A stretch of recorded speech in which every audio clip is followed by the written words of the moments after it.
کہ حضور تاجدار انبیاء علیہ السلام نے ارشاد فرمایا جس نے ہر جمعہ کو اپنے والدین کی قبر کی زیارت کی یا دونوں میں سے جو اس دنیا سے چلا گیا ہے اس کی قبر کی زیارت کی اور وہ والدین کی قبر کے پاس جا کے سورہ یاسین کی تلاوت کرتا ہے تو ہر آیت کے بدلے اس کی بخشش و مغفرت کر دی جاتی ہے۔ یہاں آقا علیہ السلام نے ارشاد فرمایا کہ ہر حرف کے بدلے اس کی بخشش و مغفرت کر دی جاتی ہے۔ تو آپ دیکھیں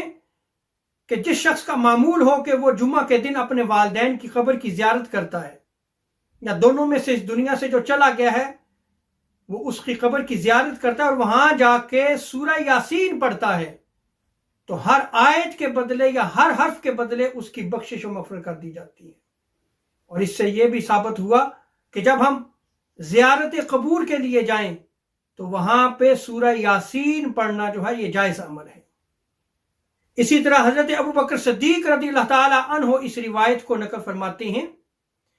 کہ حضور تاجدار انبیاء صلی اللہ علیہ وسلم نے ارشاد فرمایا